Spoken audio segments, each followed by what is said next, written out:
Muy buenas noches a todas las personas que nos siguen en todo el continente americano, desde México hasta Argentina. Desde San José, Costa Rica, les llega otra entrega de Los Ignorantes, el programa en el cual salimos de la ignorancia, un tema a la vez. Primero que todo, disculparnos, ayer jueves enfrentamos algunos problemas técnicos debido a la necesidad de conectarnos con Argentina, escuchar a nuestro invitado contar su historia. Dado que se nos presentaron problemas técnicos y no fue posible hacer la transmisión ayer, hoy estamos con ustedes ya con el problema resuelto para arrancar. Buenas noches, Luis. Buenas noches, Andrés. Buenas noches, Robert. Buenas noches, Andrés. Estamos muy contentos, pero al mismo tiempo preocupados porque este tema que estamos tocando el día de hoy es un tema sensible, es un tema en el cual todos deberíamos como latinoamericanos prestar muchísima atención, porque la persecución política que está ejerciendo el lobby abortista, abanderado prácticamente en su totalidad por el sector feminista radical de Latinoamérica, está llegando a unos puntos que yo diría no tienen precedente. Extremos totalitarios. Ya son extremos totalitarios que nos preocupan demasiado, sobre todo porque en Costa Rica, en nuestro país, estamos pues viendo la posibilidad de que el gobierno, mediante un decreto, comience a abrir el portillo al aborto irrestricto a través de una norma técnica, y hoy vamos a tocar ese tema. Andrés, ¿cómo estás? Muy buenas noches. Hoy tenemos el gusto de poder tener un invitado que está viviendo una situación muy cercana y está siendo víctima de este lobby, como lo dice Luis Alonso, y los invitamos a informarse porque realmente insistimos muchísimo en esto, porque creemos que las realidades de este tipo de circunstancias y situaciones no nos pueden alcanzar. Y hoy vamos a tener un invitado que tal vez pudo ver lejos este lobby y toda esta situación hasta este momento que se está enfrentando en su vida a este problema.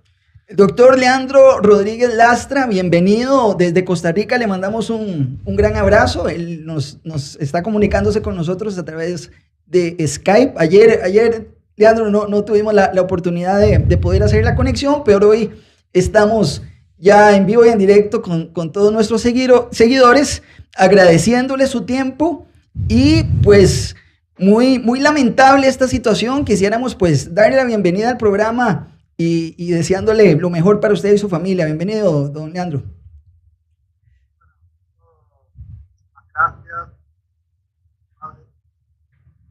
Gracias. Tal vez si nos ayudas, creo que retirando los audífonos, porque el audífono no tiene micrófono, o acercándote el micrófono. A ver si ahí se me escucha bien. Sí, muy bien, gracias. Bienvenido. Sí, intenté con el micrófono del audífono, pero no funcionó. Muy bien. Ahora sí. Ante todo, muchísimas gracias por las palabras. Un saludo muy cordial para toda Latinoamérica, para todos los que están escuchando este programa. Y es así. Realmente estoy pasando por una situación bastante difícil que tiene que ver, que está directamente relacionada con esta determinación de establecer a toda Latinoamérica como todo un gran mapa abortista. Y bueno, me toca estar en este lugar a partir de una situación que me ha tocado vivir, y cuando quieren podemos dar más detalles de qué fue lo que pasó. Claro, Leandro, sos un funcionario público. Contanos un poquito a qué te dedicas y desde cuándo lo haces, de qué parte de Argentina sos, en qué estados en el que trabajas. Bien, yo soy de la Patagonia Argentina, vivo en la Patagonia Argentina, una provincia de Río Negro. Soy médico, trabajo en el hospital público de la ciudad de Chipoleti, en Río Negro. Y lo que pasó fue que el 2 de abril del 2017, estando yo de guardia como tocoginecólogo, recibo a una paciente de 19 años. Esta paciente estaba embarazada, con un embarazo muy avanzado, y con un antecedente de una intención de aborto clandestino y un mal estado general. Estaba con 38 grados de fiebre, estaba con signos de infección. Y bueno, la recibo a la paciente y viendo su estado clínico y que tenía un embarazo muy avanzado, lo que decido es estabilizar a la paciente, freno las contracciones a través de medicación y de esta manera pudieron pasar por este momento, pasar por esta situación, tanto la madre como el niño.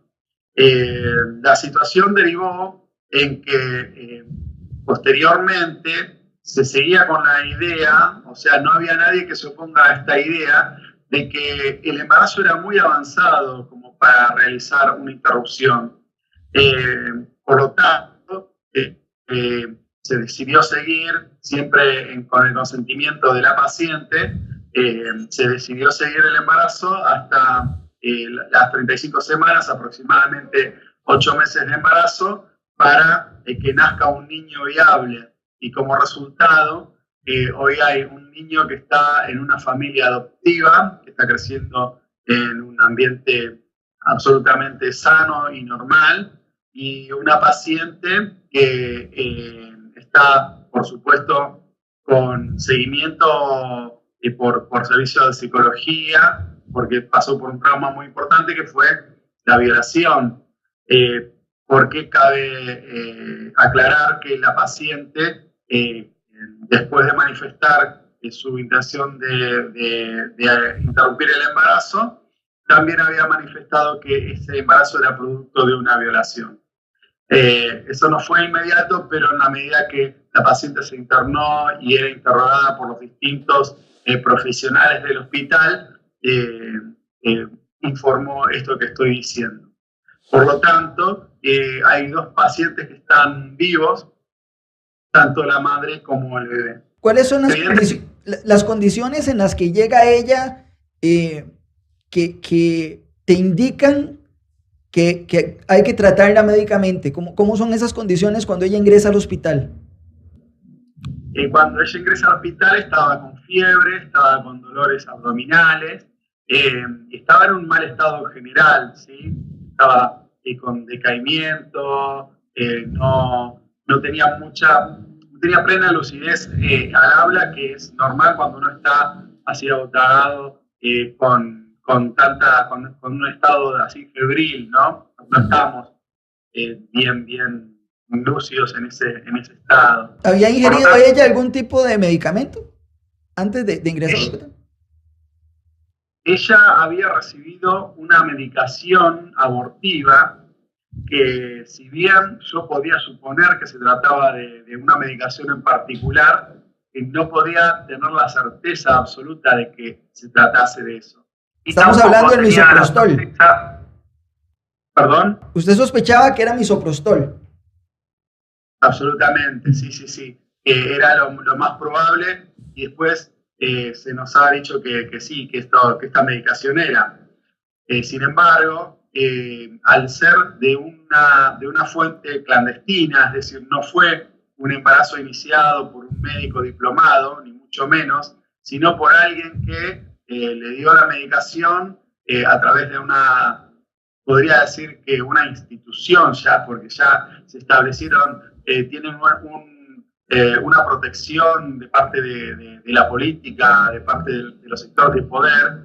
Esta agrupación feminista tiene este tipo de protección y se manejan con total impunidad. Por lo tanto, ellas pueden hacer ejercicio legal de la medicina y pareciera que nadie las denuncia y que nadie las puede tocar. A ver, esa es la realidad que se vive aquí en este lugar de la Patagonia. A ver, entonces, para estar claros con la situación, la paciente tenía un problema de salud manifiesto, producto de de la ingesta de un medicamento específico.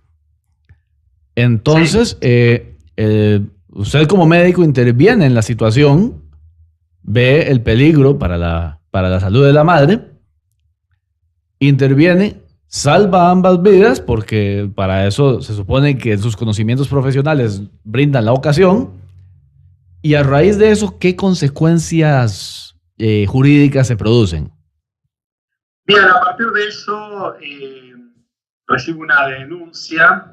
En principio fuimos denunciados 2 médicos, por mi parte yo y junto con la denuncia contra mí, la denuncia contra mi compañera, que fue quien tomó la guardia al día siguiente.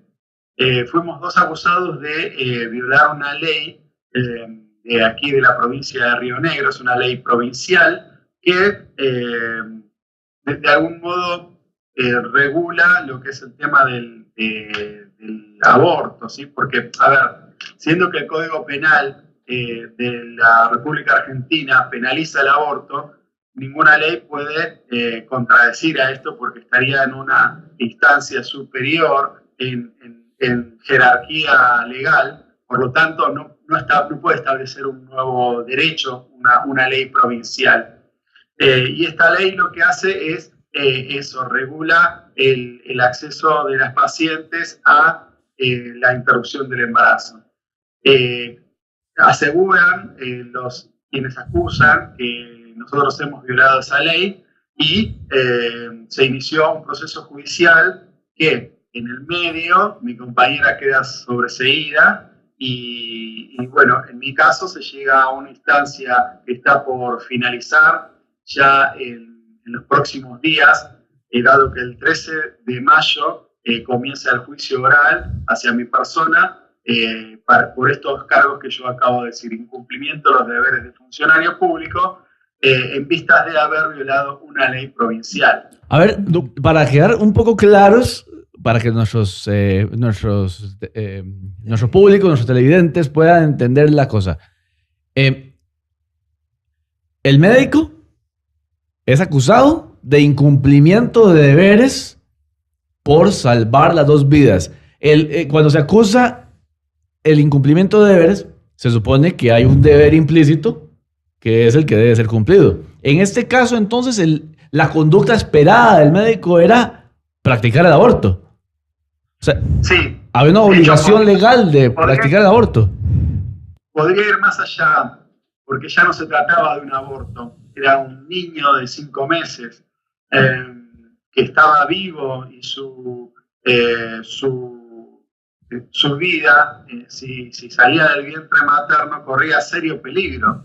Y este niño iba a tener que ser asistido también por el servicio de neonatología. Por lo tanto, podríamos decir, en resumen, que la condena es por no haber matado a un bebé de 5 meses. O sea, la conducta esperada, según los acusadores, la conducta esperada era cometer el homicidio. Te pregunto porque lo que se espera del médico es cuidar la salud pública.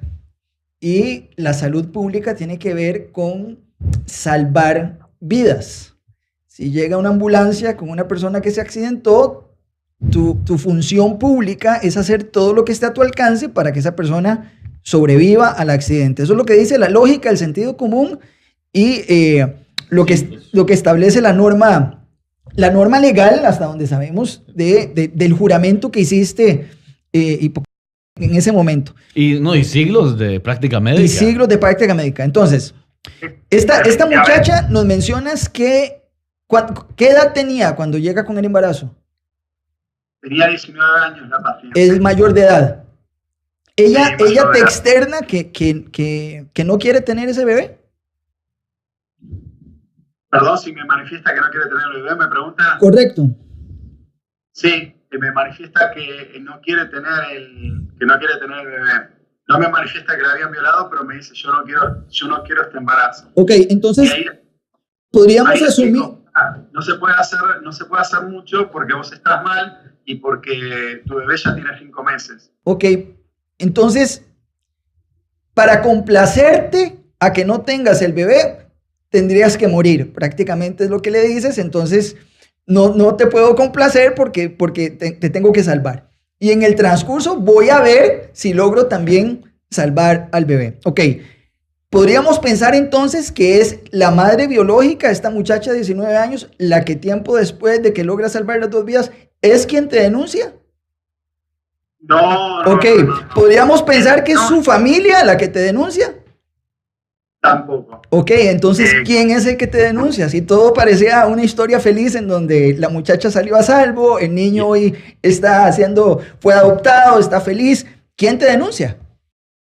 La que denuncia es una diputada de la provincia de Río Negro, que es la impulsora de esta ley abortista y que amparándose o bajo, como hacen mucho, bajo el nombre de defensa de los derechos de la mujer, intenta justificar la muerte en este caso, de un niño de 5 meses de gestación. A ver, entonces, una diputada, evidentemente, una diputada de una línea ideológica violenta, radical, genocida, interviene en un caso que no le atañe y cuya supuesta víctima no tiene ningún interés en el caso, porque no ha presentado ninguna denuncia.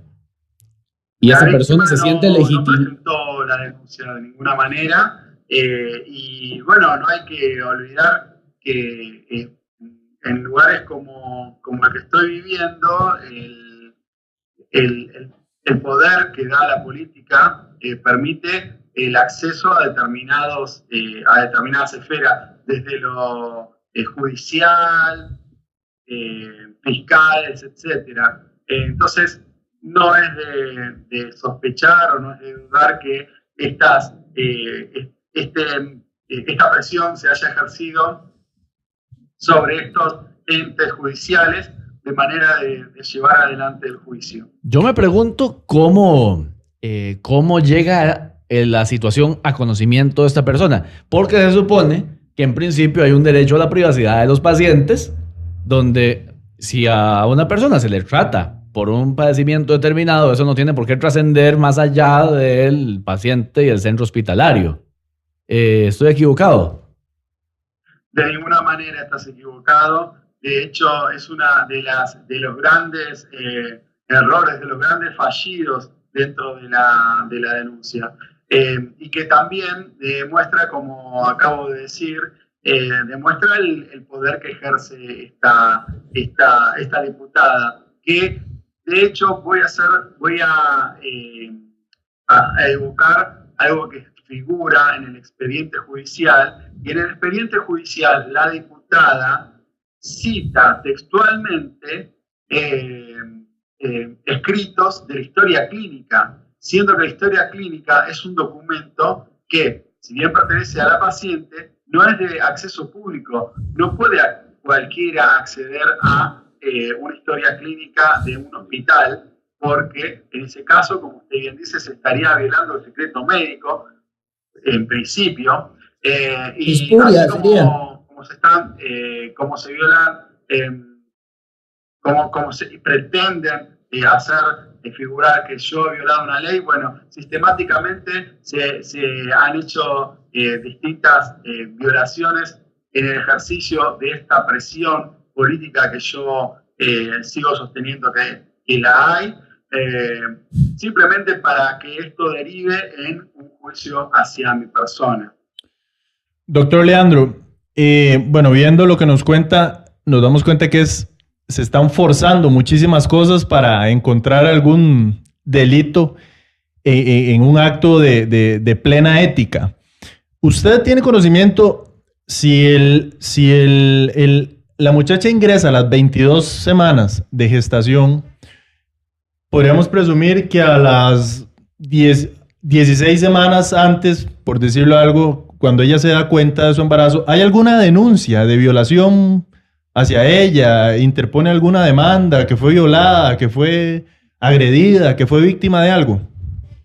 No, de ninguna manera. Ella no realizó ninguna denuncia hasta el momento en que fue internada. De hecho, después se ha realizado denuncia, pero de ninguna manera se investigó ni se intentó llegar a quién fue el violador, ¿sí? Esto es muy curioso, que el mayor interés de la justicia está en castigar al médico, pero no se interesa en lo más mínimo en buscar al violador. A ver, entonces estoy encontrando una serie de actividad procesal defectuosa, para usar términos legales, que es catastrófica. ¿Por qué razón? Primero, la denuncia contra el médico se interpone a partir de prueba obtenida por medios ilegales, lesionando los derechos de la muchacha, de la paciente. Además, el caso que sirve de marco, que sería la violación, asumiendo que ella diga la verdad, no lo vamos a poner en duda, pero debería tener la justicia un interés mucho más evidente en evitar que se produzcan delitos sexuales violentos en contra de las mujeres. Si van a defender realmente los derechos de las mujeres, pues la autonomía sexual de su cuerpo, que es el bien que se pretende proteger en los delitos como el de violación, debería ser el primer interés de la justicia. Luego, viene otra vez el tema de la denuncia ilegal, y además el tema de fondo es hacer exigible para el médico la comisión de un delito, que es el de homicidio. Entonces, por todas partes, un sistema jurídico serio, un sistema judicial serio, este caso sería de estudio, porque para usar un equivalente médico es patológico. Es patológico, no tiene ni pies ni cabeza. Y parece tener un propósito intimidatorio más bien, y de publicidad, como para aterrorizar a todos los médicos de Argentina, a decir, si ustedes no cometen el delito que nosotros queremos que cometan, entonces los vamos a linchar judicialmente. ¿Crees que se está marcando una jurisprudencia? Pues no una jurisprudencia, más bien una forma de intimidación al resto de tus colegas si no hacen lo que queremos, lo que el lobby abortista quiere. ¿Esto es lo que les va a suceder en el futuro? Y es una lectura que no resiste mucho análisis, ¿no? Porque como ustedes bien dijeron en la medida que analizaban el caso, esto se basa en cuestiones que rozan lo ridículo, para poner en la tapa de los diarios a un médico que, como los medios de información son funcionales a estos intereses también, lo ponen que el médico es un antiderecho, que el médico es esto, que el médico es lo otro, descalificando la conducta médica, diciendo que esto es la mera práctica, puesta en práctica de la hegemonía, del modelo hegemónico médico, cosa que es una barbaridad, para justificar esto mismo, para justificar la exposición, y es un análisis más que valedero el pensar que lo que se intenta, el efecto que se busca lograr es ese. Si ustedes no hacen lo que nosotros les decimos, va a pasar lo que a Rodríguez Lastra. Por eso yo siempre insisto de que esto no es un ataque hacia mí, sino que es un ataque hacia todos los médicos, que debemos tomar una iniciativa, que debemos tomar una posición en defensa de nuestro trabajo, porque hoy soy yo, mañana seguramente va a ser otro médico, y pasado va a ir uno preso porque se murieron los dos pacientes, el niño y la madre. Entonces, nos estamos viendo, estamos presenciando cómo nos dejan expuestos a cualquier afrenta desde lo judicial. Así que el análisis ese es bastante claro y es bastante sensato. Doctor, ¿qué habría pasado si usted hubiera acatado lo que le pedía a la paciente en ese momento y la paciente fallece? En este momento yo estaría enjuiciado por mala praxis médica. O sea, podemos decir que está entre la espada y la pared. Ninguno de los dos decisiones hubiera sido la correcta. Estamos ante ese absurdo. A ver, sí, estamos ante ese absurdo, pero yo le puedo asegurar de que antes de que pese sobre mis espaldas la muerte de una paciente y de su hijo, enfrentaré todos los juicios que tenga que enfrentar, pero no voy a dejar morir ni a una paciente ni a su hijo. Y le aplaudimos eso, doctor. Le aplaudimos eso y en este momento queda en evidencia que es una persecución meramente política. Si la familia... y ahí le iba a preguntar, ¿se ha comunicado con ustedes la familia? ¿Están al tanto del caso? ¿Ellos van a ser testigos suyos? ¿Cómo está la relación con ellos? Sí, una persecución más que política, persecución ideológica también, ¿no? Claro. En cuanto a la relación con la familia, la paciente estuvo en seguimiento por el servicio de ginecología durante un tiempo, después dejó de asistir porque ya pasó a manos de otros médicos, pero siempre en contacto con el hospital.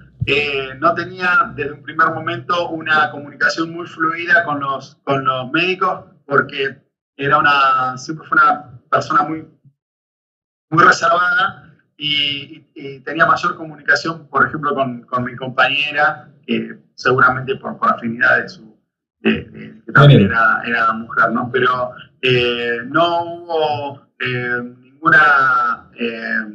ningún cruce, digamos, belicoso, ni hemos cruzado palabras de ningún tipo, ni palabras ni para bien ni para mal, ni palabras que descalifiquen el accionar que yo tuve en ese momento. ¿Resiente usted eso? ¿Perdón? ¿Resiente usted que la familia sea completamente indiferente al caso? A mí me parece que sobre todo la paciente está siendo víctima de una manipulación. Sí, es un instrumento. De esta gente y bueno, es muy difícil, ¿no?, tratar de lograr un acercamiento cuando del otro lado se la guía con otras intenciones.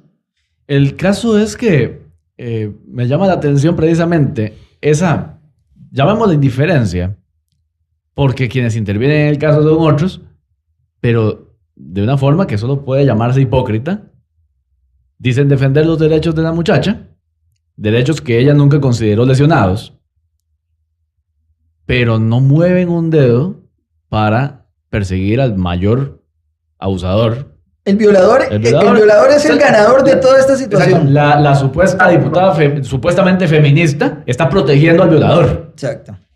Sí, no le quepa la menor duda. Lo cual deja en completa evidencia que lo último que están queriendo hacer con su gesta política es luchar en contra de la violencia. No tienen ningún interés en contra de la mujer. Lo que quieren simplemente es matar bebés. Así tal cual. No tienen ningún interés en la víctima. Ninguno. Y es una lectura que no es muy lógica de razonar. Porque si realmente se interesasen en el derecho de la mujer, estarían buscando el violador, se interesarían por eso, apuntarían sus cañones en búsqueda de quién es el culpable que vulnera a las mujeres. Sin embargo, eso no pasa. Es más, no solo no buscan al violador, sino que esta diputada llegó a decir en declaraciones para un diario local de que la paciente fue violada 2 veces, de manera de estar poniéndome a mí y al equipo médico del hospital en la posición de un violador. Es algo aberrante y es indignante. O sea, usted la violó por segunda vez al haberle salvado la vida. Eso es lo que asegura esta diputada. Así que imagínense el grado de ridiculez que impera en estos hechos. No, de una persona que plantea que los derechos son delitos y que los delitos son derechos, no cabe esperar ninguna conclusión inteligente. O sea, solamente va a defender la suma de crueldad y perversidad con la estupidez. Sí, definitivamente. Ahora, imagínese lo que significa esto para mí, como hombre, como como persona de bien, para mi familia, que agarrar un diario y ver que una persona hace ese tipo de declaraciones contra mi persona, en un lugar donde uno tiene que salir a la calle y dígase que evidentemente esto no tiene demasiada repercusión, porque yo jamás me tuve que defender de un ataque de esa naturaleza en cuanto a la opinión pública, ¿no? Pero que esto esté en los medios es un golpe muy duro para cualquier persona. Claro, para un profesional. Cuando el grado de ataque es tan agresivo y cuando se basan en mentiras tan bajas, la verdad que es muy difícil sobrellevarlo. Doctor, ¿cuál es la posición de la familia adoptiva del niño? La familia adoptiva, bueno, yo he tenido oportunidad de conocer a la madre adoptiva, una persona que me pareció una excelente persona, muy llena de amor, pero también tienen su miedo y me pidieron que por favor no los exponga, claro, porque tienen miedo de que esto influya en la crianza de su hijo, ¿no? Entonces yo respeté ese pedido que me hicieron desde un primer momento y bueno, trato de decir lo menos que tenga referencia a esta familia. A mí me Pero sí sé que es una buena familia y sí sé que es una persona que en principio me pareció muy digna. Gracias a Dios por eso, porque el niño está creciendo en una familia de bien. Sin embargo, me genera indignación cómo esta diputada, sabiendo que este niño está vivo, se está criando, está creciendo, cuando este niño tenga, no sé, 10, 15, 18 años, y la diputada, y este niño se entere que hubo una diputada que intentó mandar a la cárcel a un médico por no haberlo matado a él. O sea, toda la dignidad del niño que ya existe, que está ahí, que es miembro de una familia y es miembro activo de una sociedad, está siendo completamente neutralizada. Su existencia es como si no existiera. Es como cuando, no sé, como que una esposa le dé vuelta al esposo con la esposa al frente y no le importe. ¿No? Es como decirle al niño, no me importas, no te mataron, por eso estoy denunciando a este señor, a este médico. Es ridículo, cae en lo risible. Valiente diputada. O sea, los derechos de este niño quedan completamente neutralizados, hechos un chiste en una esquina. Sí. Por eso yo siempre sostengo de que a mí me podrán acusar de lo que sea, pero yo cuando me voy a dormir no siento el peso de la muerte de un niño sobre mis espaldas. Yo apoyo la cabeza en el almohada y descanso. No hay ninguna muerte que yo tenga que lamentar. Y si esta persona no piensa lo mismo, me compadezco de ella. Me compadezco de que no sea capaz de por lo menos respetar la vida de este niño que tiene todo el derecho a tener una vida normal, tiene todo el derecho y de hecho tiene toda la potencialidad de tener una vida absolutamente normal. Es horrible que tengamos que discutir esto, pero también tiene que ver con esta tendencia, ¿no? A tratar de banalizar la vida. Que en pleno siglo XXI tengamos que estar discutiendo el derecho a la vida y que haya personas que piensen que por razones ideológicas o por razones de comodidad personal pueden hacer a un lado la vida del otro. Es como decir que el vecino me incomoda, entonces voy a matarlo. Y en este caso, Robert, es una situación que ni siquiera ella tiene que ver, ni siquiera ella está siendo afectada económicamente, ni siquiera ella está siendo afectada con tiempo, ni siquiera ella está asumiendo ningún costo. Es simplemente la patria potestad del niño. Nada, o sea, es sencillamente imponer su ideología a como de lugar. El doctor Rodríguez Lastra, como decimos en Costa Rica, le embarrialó la cancha de su agenda política. Tal cual. Sos un estorbo para su agenda política y necesita quitarte del camino. Definitivamente lo soy.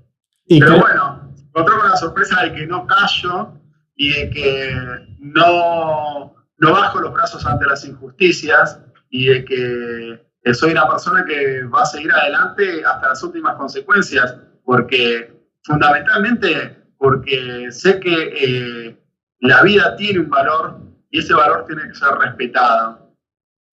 Así que no voy a callar y voy a seguir en esta lucha.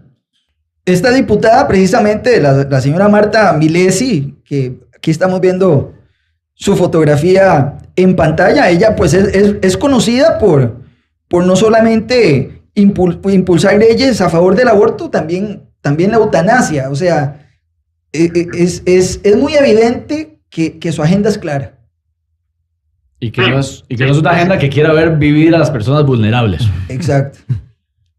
¿Cómo está tu familia? Sabemos que eres un padre primerizo, que tienes un bebé recién nacido, y lo cual también le agrega un poco más de sensibilidad al tema, ¿verdad? No solamente porque cuando hiciste tu juramento de salvar vidas humanas y por la profesión que tienes como ginecólogo, lo has hecho de manera extraordinaria, heroica, sin pensarlo dos veces. Hoy tienes en tus brazos un bebé de 5 meses que no tiene la menor idea de lo que pasa afuera de su cuna. Pero, ¿cómo ha sido el trabajo? Ahora quisiéramos hablar no con el doctor, sino con el esposo, con el papá.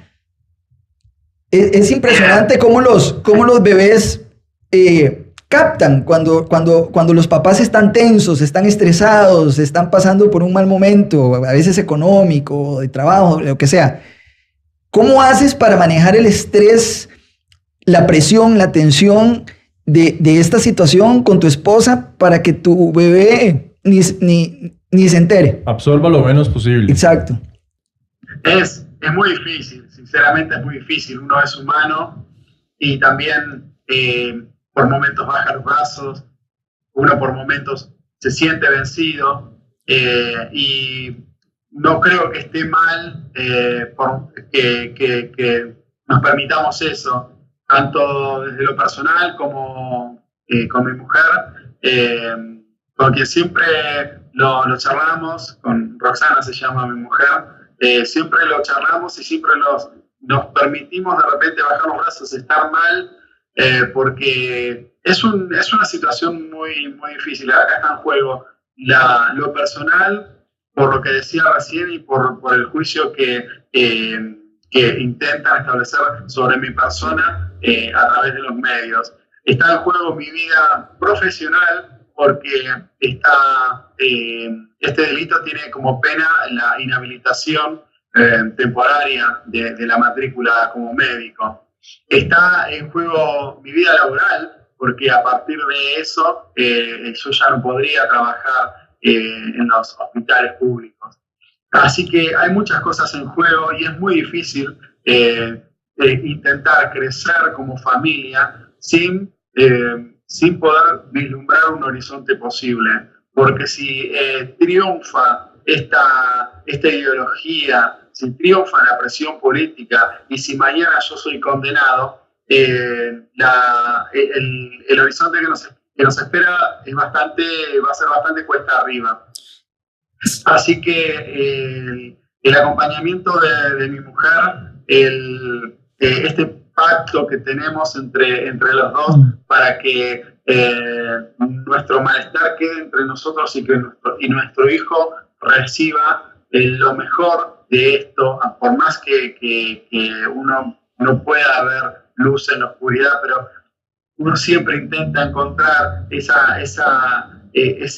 ápice de esperanza, y a eso nos aferramos y eso es lo que intentamos transmitirle a nuestro hijo. Esperemos que esto realmente sea bueno para él, que le permita crecer pudiendo tener una idea de cómo es esta sociedad en la que le toca vivir y que bueno, que no se sienta defraudado por nosotros, por los padres, en lo que me toca a mí, que no se sienta defraudado porque yo doy mi brazo a torcer, dejando que las presiones estén por encima de mis convicciones éticas, de mis convicciones morales. Precisamente Andrés tiene una bebé que es un día mayor que el tuyo. Yo tengo un bebé que es 1 mes y 5 días mayor que el tuyo. ¿Cómo se llama tu bebé? León. León. Queremos desde Costa Rica mandarle un gran abrazo y a esa roca de mujer que tienes, a tu esposa Roxana, también un abrazo solidario y agradecerle por ser esa ayuda idónea que Dios te puso para sostenerte en esta situación tan complicada. De ser hallado culpable y que este absurdo deje en evidencia que la agenda política y el lobby abortista está por encima del sentido común y de los valores que todos nosotros como latinoamericanos abrazamos. ¿Qué crees que siga para tus colegas médicos y para todo el sector salud? Recordaba, no me acuerdo el país, un caso de una persona que intentó suicidarse. Un médico llega a intentarle dar soporte, pero cuando lo hace le quiebra una costilla. El muchacho quedó vivo. Y entonces cuando le quiebra la costilla, entonces el muchacho demanda al médico por haberle quebrado la costilla. Entonces los médicos dijeron, si se cae, ahí se queda, pero yo no lo toco. Claro, muy bien. ¿Qué pasa si esto se da? ¿Y cuál sería la lectura de estos médicos cuando estén en sus guardias de 24 horas y lleguen este tipo de casos y tengan que decidir y que digan, si se muere, me acusan por mala praxis, y si salvo su vida, voy a ir a la cárcel por no haber hecho el aborto? Hay que escoger la condena menor. Van a tener que escoger la condena menor, eso es lo que sigue. O sea, como decíamos en Costa Rica, si la ensarta pierde y si no la ensarta también. Para ponerle un poco de humor a esto, te pedimos disculpas, pero realmente es que es tan ilógico todo que parece un chiste, pero sabemos que lo que estás pasando está muy lejos de serlo. Pero ¿qué sigue para tus colegas?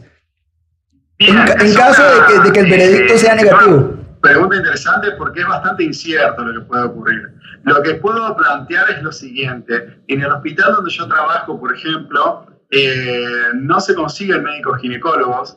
Ya los médicos, de por sí, las especialidades van siendo abandonadas cada vez más, o ciertas especialidades, por los riesgos que tiene en los juicios, ¿no? La obstetricia es una de las especialidades que más está en el tapete por los juicios.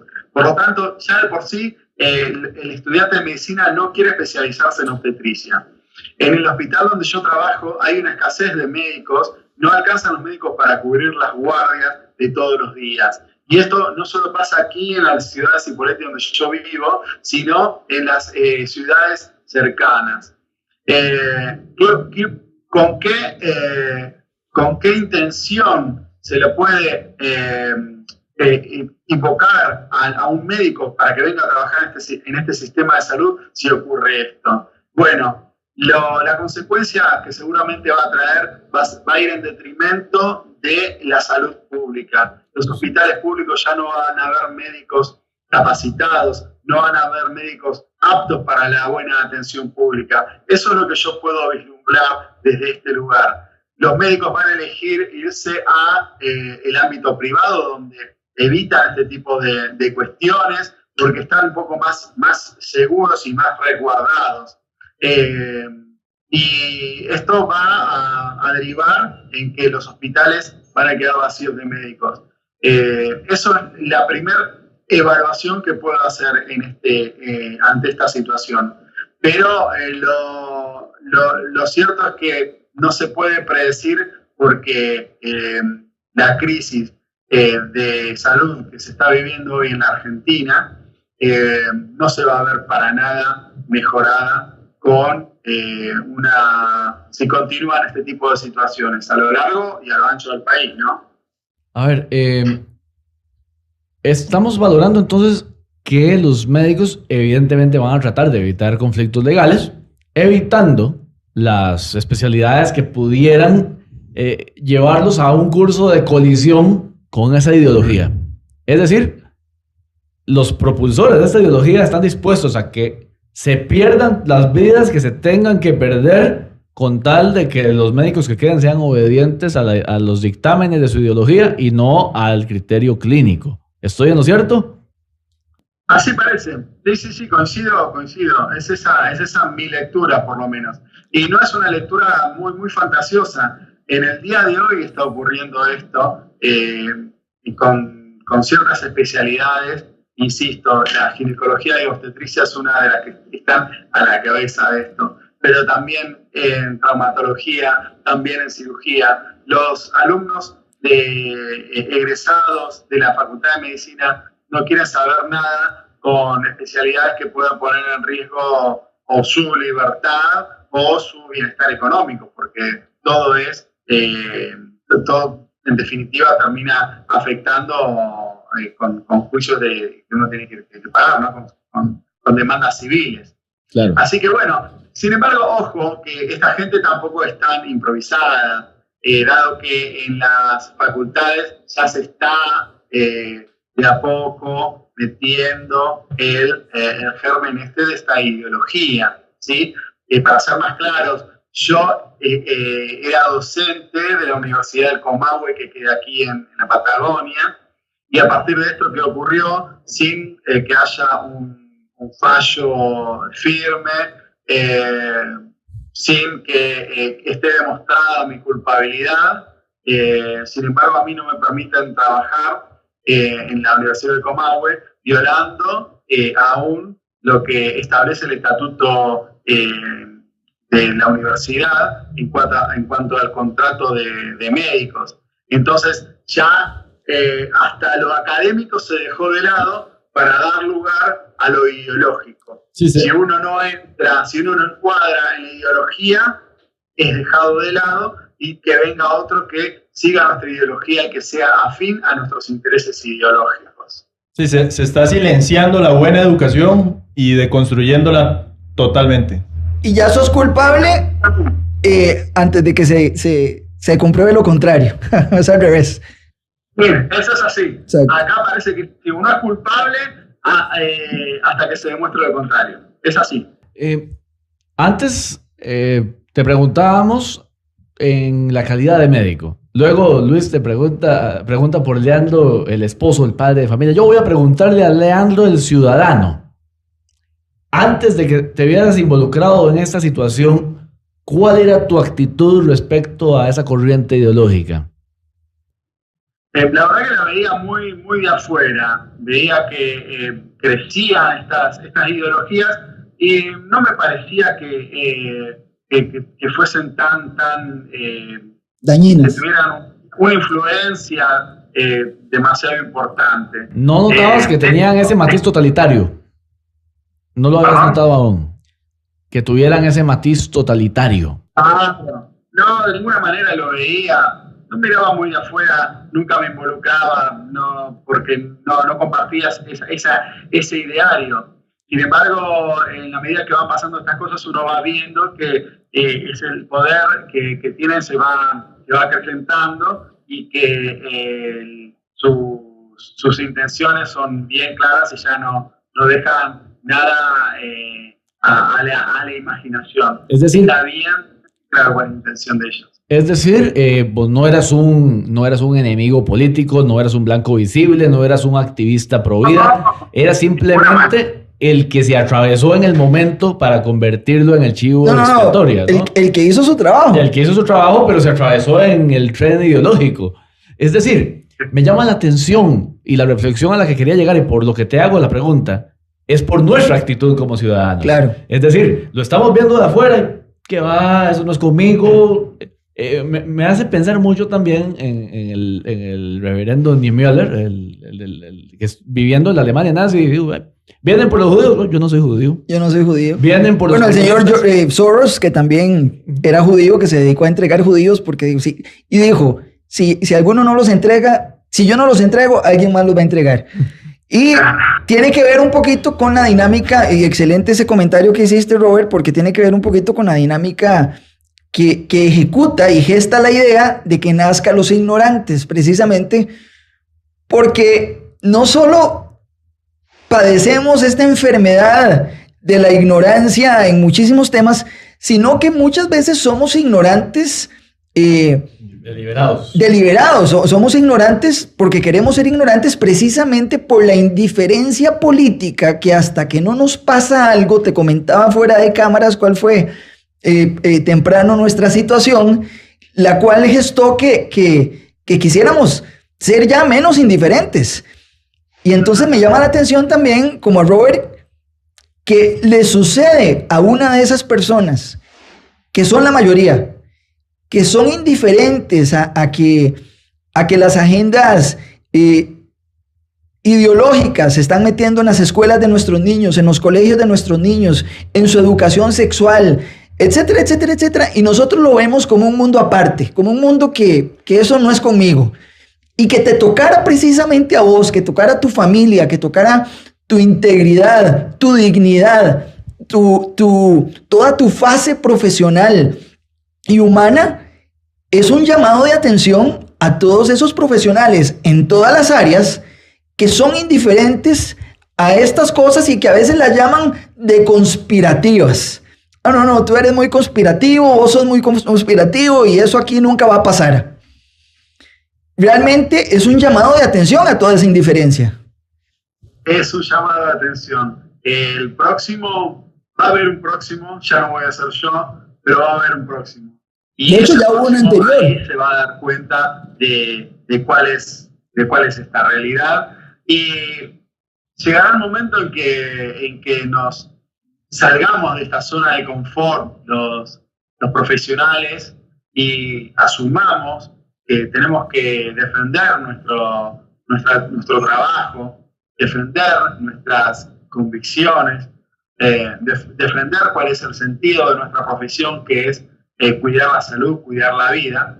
Y ahí habremos avanzado muchísimo como profesionales. Mientras tanto, tendremos que seguir padeciendo este tipo de atropellos. De hecho, me atrevería a decir que no sos el primero, ¿verdad? Ya hubo un caso. Hubo un caso en Cuba del doctor Oscar Bisset, que fue exactamente en una situación muy similar. Cumplió con su deber, con su ética, para lo que fue preparado, y ahorita fue encarcelado con una condena por 25 años. Lo tienen como si fuera el peor criminal en una celda, no puede ver la luz del sol, no puede recibir medicamentos, no puede recibir tratamiento médico, condiciones... Él es cubano, pero ¿fue condenado en Cuba o fue condenado en otro país? Bueno, yo creo que la realidad argentina es muy diferente a la de Cuba, pero no podemos no estar expectativos expectantes a lo que pueda suceder. El problema es que se cubanice Argentina, que se cubanice Costa Rica, que se cubanice Venezuela, que se cubanice México. Y ahí es donde venimos a un tema que tal vez desconoces como argentino. En Costa Rica, en este momento, la semana pasada, bueno, en estos días, el ministro de Educación firma un convenio con Cuba para llevar educación a nuestras escuelas públicas, y los costarricenses, y creo que todos los países latinoamericanos, o dejamos esa postura indiferente ante estos temas, o nos vamos a ver envueltos en situaciones que vamos a lamentar grandemente. Creo que eso es muy realista. No sé si me equivoco, pero normalmente en estos casos tu ecuanimidad me sorprende, porque a veces tal vez la gente dice, no, pero yo tengo toda la fe en Dios de que voy a salir y que no va a pasar nada. Y veo que sos más bien cauteloso en vislumbrando la posible causa que se pueda generar. O que prospere. O que verdaderamente, lastimosamente prospere. Creo que te veo tranquilo, pero te veo cauto a la hora poco eufórico a la hora de demostrar que sos optimista a un posible que se te declare culpable. Insisto, evidentemente no depende tanto de la verdad en sí, no depende tanto de los hechos, porque los hechos de por sí solos hablan. Cuando uno está en manos de este juego político, de juego de presiones, bueno, simplemente no queda más que confiar en que el juez pueda tomar una determinación independiente de las presiones. Por eso no soy tan enérgico a la hora de pensar que todo va a ir maravillosamente bien, porque esto lo pensé en el primer pedido de sobreseimiento, porque pensé que el juez Sueldo, que fue el de la segunda instancia, iba a tener las herramientas suficientes como para decir, bueno, se acabó todo acá. Sin embargo, la cosa siguió. Pensé que se iba a detener toda esta movida antes de llegar a este tipo de instancia. Y fue un revés tras otro, hasta que ahora me cuesta manifestar mi optimismo o manifestarme francamente optimista cuando han pasado todas estas cosas. Pero puedo asegurarte de que realmente confío en que se va a llegar a la verdad, que la verdad va a prevalecer y que se va a hacer justicia. Anhelamos que así sea, no solamente por el bienestar tuyo y de tu familia, sino porque, de no ser así, nosotros como ignorantes no veríamos para nada optimista el futuro de la sociedad en sí, en América Latina, en todos los ámbitos, en todos. Sería, yo creo que el comienzo de la decadencia social. Yo creo que el caso de este médico cubano sorprende porque la gente no lo conoce. Tu caso ha generado eco. Hoy estás en tu casa en Argentina, nosotros estamos en Costa Rica, nos están viendo en muchísimos países. Yo sé que la gente, los ignorantes que nos siguen, que quieren salir de la ignorancia constantemente, van a compartir este contenido y esperemos que cause una presión, porque ahora hablando un poquito del tema político, y para nosotros es un tema sensible porque nosotros tenemos en este país una diputada que tiene unas características muy similares a la diputada que está en este momento judicializándote. Y nos preocupa porque esta persona es la que está llevando todos los proyectos de ley a favor de la eutanasia, a favor del aborto, a favor en beneficio de toda la comunidad y todas estas minorías.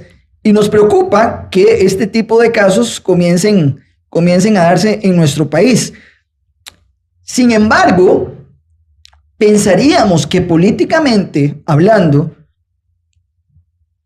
si no sos absuelto, sería un balazo político en el pie para la izquierda de tu país, porque yo creo y espero y llamo a que todo el país se levante en contra de eso.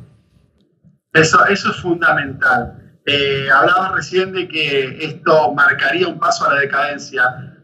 La presencia de una diputada como la que acabas de describir, que es compatriota de ustedes, la presencia de una diputada como esta diputada impresentable que armó una denuncia en mi contra, ya están marcando que existe una decadencia en nuestra sociedad, que en pos de la democracia se permite que este tipo de gente lleguen a tener un poder que, así como la diputada que mencionabas vos, como la que yo menciono acá, que establece las presiones en todos los estratos que se puedan imaginar, ya está marcando que hay una decadencia. Y es muy importante lo que marcabas recién. Esta decadencia va a caer derrotada en la medida de que todos nos comprometamos a levantar la voz. Y levantar la voz no significa ni insultar, ni agraviar, ni nada. Significa decir lo que pensamos, decir qué tipo de sociedad queremos, qué tipo de familia queremos para nuestras sociedades, para nuestras patrias, y de esa manera manifestarlo y acallar voces que intentan hablar por nosotros. Eso es lo que no tenemos que permitir, que otra gente se atribuya el derecho a hablar por nosotros. Levantemos la voz, manifestémonos y siempre de manera adecuada hagamos saber qué es lo que queremos defender. ¿Queremos defender la vida? Pues salgamos a la calle, publiquemos en redes sociales, hagamos saber a esta gente que nosotros vamos a defender la vida ante todo lo que intenten ponernos en la cabeza o en nuestras bocas. Nosotros, cada uno de nosotros, en nuestras casas somos los responsables de esto y somos los que tenemos las herramientas para revertir esta decadencia. Doctor, esta diputada, de repente, Dios no lo quiera, le sucede algo, algún accidente, llega al hospital en donde usted está haciendo la guardia. ¿Cuál sería su reacción médica? Voy a defender la vida de esa persona como la de cualquier persona que yo tenga que curar. Porque mi trabajo, mi profesión es curar gente, no establecer juicios sobre a quién tengo que curar y a quién no. Y eso dice exactamente qué tipo de persona es usted, y verdaderamente estamos agradecidos de corazón por este tiempo que nos ha regalado, por este tiempo. Sabemos que está cansado, ha dado muchísimas entrevistas, hay muchas personas que están interesadas en su caso. De nuevo, reiterarle nuestro abrazo solidario a su familia, a su esposa, a su bebé, y esperamos que el próximo programa con el doctor en Los Ignorantes sea en vivo y a todo color aquí en nuestro estudio, celebrando que fue absuelto de todo cargo, que la justicia divina se empató con la justicia humana, y la justicia humana tuvo un minuto de sensatez. Y esperamos que todas las personas que están viendo esta entrevista puedan, sobre todo, recibir el mensaje de no ser más indiferentes ante esta ola ideológica que le está haciendo tanto daño a nuestro país. Andrés, creo que ha sido una noche impresionante de poder abrir los ojos y solidarizarnos con el doctor, con lo que está pasando en su vida. Claro, ha sido una noche impactante en la cual vemos realidades absurdas y a la cual vamos. Seguimos haciendo el llamado, como dice el doctor, de manifestarnos, de tener un altavoz tan fuerte como lo están teniendo estas ideologías, hacerles ver que somos mayoría, que somos la mayoría de la ciudadanía que es provida, que quiere una sociedad, construir una sociedad correcta para individuos recién nacidos como nuestros hijos y la del doctor. Creo que el doctor, su único error fue darle un rostro al aborto. Creo que este niño crezca, que este niño pueda dar testimonio de que no es la mejor opción. Creo que es parte de la piedra en el zapato que se le pone a todo este tipo de ideologías, y aplaudimos. Doctor, le agradecemos su tiempo, su valentía, y como dice Luis Alonso, le deseamos el mayor de los éxitos y que pueda seguir ejerciendo con la ética que ha ejercido hasta el día de hoy su profesión sin ningún problema, sin ningún estorbo. Robert. Doctor, dígame. Es un gran honor poder conversar con alguien como usted y poder tener en su caso el ejemplo que quizás a muchos les hace falta. Costarricenses, hermanos latinoamericanos, necesitamos bajarnos de la nube de comodidad y de la nube de indiferencia en que nos hemos metido. Ese aturdimiento mental en que nos hemos encerrado. Cuando hay una dictadura ideológica, cuando hay un un aparato estatal dispuesto a utilizar inclusive la fuerza de la ley para imponer sus ideologías, todos estamos en peligro. No hay una persona que esté a salvo. No porque usted sea indiferente con una iglesia o con una organización social o no pertenezca a un partido político. Eso no lo va a hacer estar a salvo. ¿Por qué razón? Porque el día que sus intereses lleguen a colisionar o sus valores lleguen a colisionar con los de estas personas, ellos no van a titubear en aplastar a quien haya que aplastar, también a usted, también a mí, para salirse con la de ellos. Despertemos. Ahora todavía estamos a tiempo. Nos va a agarrar tarde. Despabilémonos, despertémonos. Y muchas gracias, doctor, por permitirnos ser el personaje, el protagonista de una historia donde el próximo protagonista puede ser cualquiera de nosotros. Gracias por el valor. Doctor, un último mensaje. Que soy yo, Robert, Luis, Andrés, estoy muy agradecido a ustedes por permitirme expresarme, por permitirme llegar con mi experiencia, con lo que me ha pasado, llegar a oídos de mucha gente, de muchísima gente en Latinoamérica, que sepan, como bien decías vos, que es necesario tomar partido y es necesario actuar. Estamos en el momento ideal donde si dejamos que las cosas continúen, nos va a pasar la ola por encima y vamos a terminar con una sociedad que no queremos ninguno de nosotros. Así que muchísimas gracias por eso. Estoy eternamente agradecido y han sido ustedes muy amables. Muchas gracias, doctor, y muchas gracias a todos los ignorantes que nos sintonizaron el día de hoy, viernes. Compartamos este contenido todo el fin de semana, revisémoslo, volvámoslo a observar, compartámoslo con nuestros familiares. Esto es lo que le está pasando al médico en Argentina, esto es lo que podría suceder en nuestros países. Hagamos que la voz del doctor Rodríguez Lastra sea la voz de cada uno de nosotros en nuestra familia, en nuestro círculo, en nuestro rango de acción. Hagamos que su voz tenga un eco en todos los rincones que pudieron ver esta entrega de los ignorantes. Gracias a este tipo de casos es que, y hablo por los tres, cada día más nos sentimos orgullosos de este espacio, orgullosos de que a pesar de que es difícil, cuesta, creemos que ustedes están con nosotros, saliendo de la ignorancia y de la indiferencia, sobre todo en estos temas tan sensibles. Nuestro país, sobre todo, se enfrenta a una realidad muy complicada en este momento.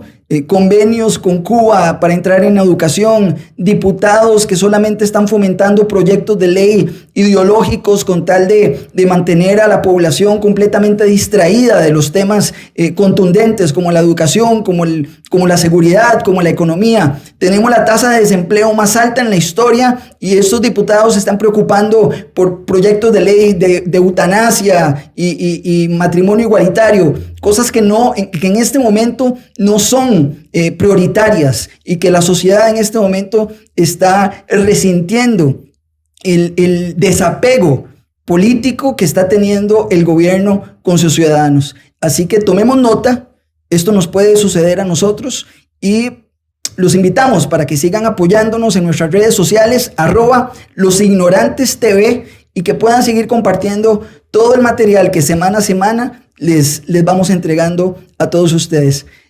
Un cordial saludo para todo el pueblo argentino y para toda Latinoamérica. Nos vemos la próxima semana en una entrega más de Los Ignorantes. Buenas noches, que Dios los bendiga. Buenas noches. Buenas noches. Gracias, doctor.